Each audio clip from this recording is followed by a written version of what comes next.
कहानी शुरू एक आइलैंड से होती है जहां पर सेमिन नाम का रिपोर्टर तस्वीरें ले रहा था, लोगों की तस्वीरें ले रहा था। वो सभी एक सो रहे थे।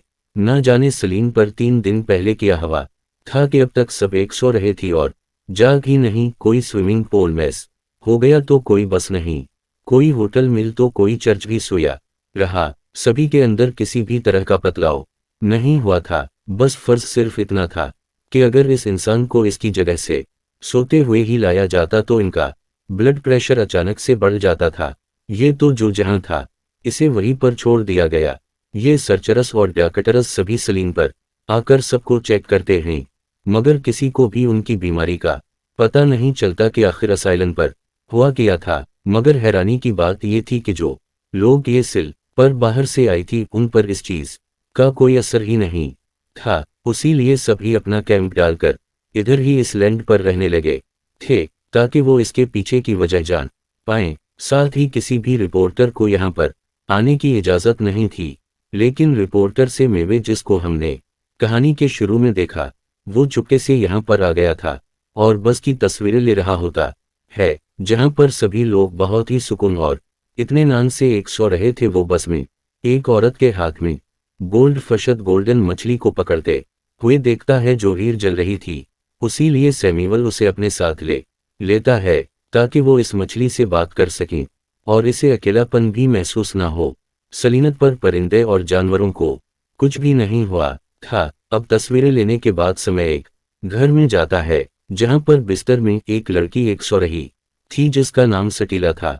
सैमी उसको पहले बहुत ही गौर से देखता है, फिर वहां से चला जाता है और जाकर दूसरे कमरे में सूख गया था। जिस दौरान वो देखता है कि सटीना के घर के बाहर डोरी सर्चीज खड़े थे।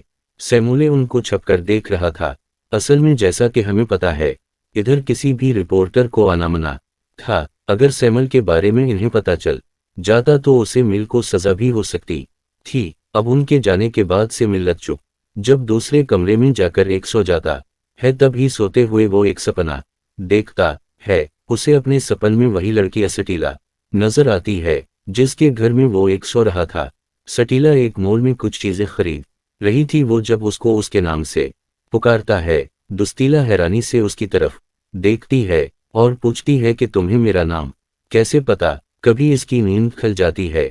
वो देखता है सुबह हो गई थी, रेडियो सुनता है और सो रही सटीला सी बातें भी कर रहा था। समय यूरोप से तस्वीरें लेने के लिए निकल जाता है। एक चर्च में जाता है जहां पर कई सारी लोग मौजूद थीं।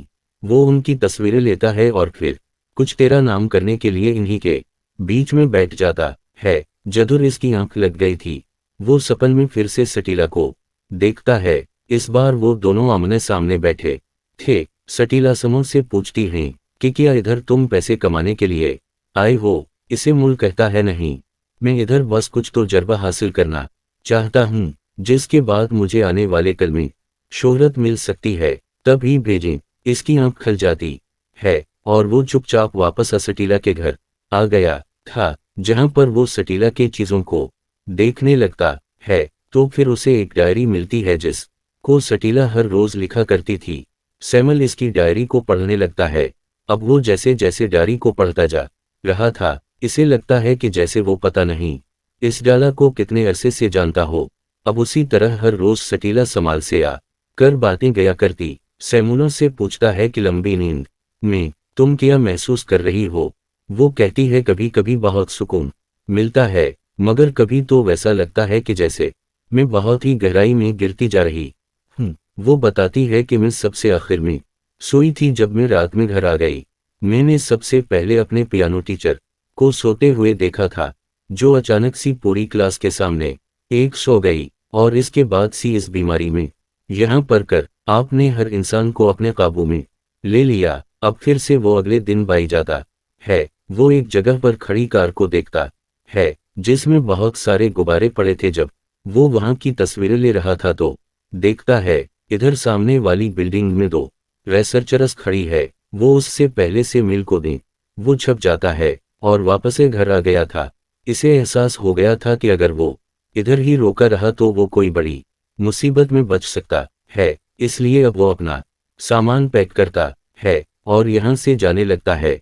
अब जब वो बहुत इस जाने के लिए समंदर के किनारे पहुंचता है तो काफी देर के लिए इधर एक खड़ा सोचता रहता है कि वो जाए या ना जाए। दरअसल इसका दिल सटीला को छोड़कर जाने का नहीं कर रहा था। वो कहीं ना कहीं सटीला को पसंद करने लगा था, उसीलिए वो वापस जाने का फैसला करता है। अब जब भी वो सोता सटीला उसे बात करनी इसके सपन में आया करती थी। एक दिन सटीला उसे सपन में पूछती है, तो मुझे असल वजह बताओ, तुम यहाँ पर करने के आए हो। सैम्यूअल बताता है कि 1 साल पहले मैं सलीनत पर छुट्टियां गुजारने आया था। मैंने तुम एक ग्रोसरी स्टोर पर देखा, फिर तो मैं एक होटल में गई, फिर तुम्हारे पीछे आ गया, मगर मेरी हिम्मत ही नहीं हुईगी मैं तुमसे कुछ कह पाऊं। तो मुझे पहली नज़र में ही पसंद आ गई थी, जिसके बाद फिर आप मिले ही नहीं, इसलिए मैं वापस तुम्हारे पास आया हूं था कि तुम्हें अच्छे से जान पाऊं। इतना कहकर इस समय दोबारा से असली दुनिया में जाग जाता है और मार्केट से इस्तेमाल का कुछ सामान लेने जाता है, जहां पर सचिस भी आ गई थी, जिसमें से एक सैम्यूअल को देख लेती है। तब ही सैमुअल वहां पर सोने का नाटक करता है, जैसा कि इस सलीनत पर सभी एक सो रहे थे। पूरी सरचत डॉक्टर पहले तो उसे चेक करती है और फिर वहां से जो सामान पे इन्हें मिला था निकल चली जाती हैं। उनके जाते ही से मलू उस जगह पर बहुत मौज मस्ती करता है और फिर कैशियर के पास पैसे रखकर चला जाता है। वो दोबारा से सटीला के घर आ गया था। इस बार उसे सटीला के घर से कुछ और सामान मिलता है, जिसमें एक टेप रिकॉर्डर था। इसमें सटला ने अपनी सभी पसंद और नापसंद चीजों के बारे में बताया हुआ था। अब से इसकी सीट को लगाकर एक में सुनता है। उसे पता चलता है कि इस टेली को बहुत ही अजीब चीजें पसंद हैं, जैसे कि बना सर की बारबी डॉल, पानी में चलती हुई किश्ती, टैपे पराइटर की आवाज इसे काफी पसंद है। उसीलिए सब चीजों को लाकर वो रख देता है, ताकि इस लनत जब भी उठी और उन सब चीजों को देखे तो बहुत खुश हो। उसी बीच सटला ने यह भी बताया था कि इसे बीच समंदर के किनारे लंबी ड्राइव पर जाने का बहुत शौक है। ये बातें सुनने की बाद सैम्यूअल पर कॉन्टिनेंटल अपने सपनों की दुनिया में चला जाता है, जहां पर वो देता है। सटाइलर इसके साथ ड्राइव पर जाने के लिए तैयार है। सटीला इसे एक सोते हुए आदमी की गाड़ी ले जाने का बोलती है, जिस पर सैम्यूअल कहता है, देखो यार, हम चोरी नहीं कर सकते। वो कहती है, हम चोरी नहीं कर रहे, बल्कि हम तो बस कुछ देर के लिए गाड़ी उधार मांग रही हैं। अब सटेला इस आदमी के घर जाती हैं और गाड़ी की चाबी नहीं आती है। वो दोनों भी सैर पर निकल गए थे। तभी कुछ देर के बाद वो अपने सपन से बाहर आ जाता है, जहां पर वो देखता है कि सटीला के घर कुछ डॉक्टर्स उसे देखने आए हैं। दरअसल ये डॉक्टर्स उसी तरह हलफ थे, ऐसे ही घूमकर सबका चेकअप किया करते थे, जिन्हें देखकर सैम्यूअल अलमारी में छप जाता है। डॉक्टर सटीला को चेक करने के बाद यहां से चले गए। अब डॉक्टर्स के जाने के बाद वो अलमारी से बाहर आता है के हाथ पकड़कर नीचे फर्श पर ही लेट जाता है। फिर अगले दिन से मिल दोबारा से डीप रिकॉर्डिंग को सुनने लगता है। अब वो सटीला की नापसंद चीजों के बारे में जानता है। इसमें सटीला ने खास तौर पर अपने अकेलेपन को लेकर बात की हुई थी। इसने कहा था कि भले मैं अकेली रहती हूँ, ये अकेलापन मुझे बिल्कुल पसंद नहीं। जिसके बाद सैम्यूअल फैसस एक सो गया था। अब फिर से वो अपने सपन में बात करता है। वो उसे कहता है, मैं जानता हूं, तो मैं अकेला रहना बिल्कुल भी पसंद नहीं। हर किसी का जिंदगी में कोई ना कोई पार्टनर जरूर होता है, क्या पता आगे आने वाली जिंदगी में हम एक दूसरे के साथ मिलकर रह सकें। उसकी इस बात पर सटीला बोलती हैं कि मुझे तो ऐसा कुछ भी नहीं लगता। ये सारी बातें सुनकर सैम्यूअल को एहसास हो गया था कि वो शायद फजूल में ही अपना वक्त बर्बाद कर रहा है और यहाँ पर रोका हवा है। वो एक बार फिर यहाँ से जाने का फैसला करता है, मगर इस बार भी वो नहीं जा पाता और वापस घर अगर अनेक % चीजें बनाकर खाने लगा था। एक बार उसे फिर से अपना सपना आता है। सपन में इसके अलावा उसे कहती है कि तुम यहाँ से चले जाओ, जिसके अलावा को तुम किताबों और डायरी की वजह से जानते हो। वो सटीला असल जिंदगी में बहुत अलग है। समूरे भी अब सोचने लगा था कि शायद सटला सच कह रही है। जिस लड़की से मैंने आज तक बात नहीं की, इसे मुझसे प्यार कैसे हो सकता है। मगर ये सिर्फ सटीला ने उसे अपने सपन में कहा था, असल बात के दिल में किया थी ये तो खुद वो भी नहीं जानता था। अब जब तीसरी बार समूह यहाँ से जाने लगता है तो न जाने उसे क्या हो गया था। उसी रास्ते में बहुत तेज प्यास लगती है।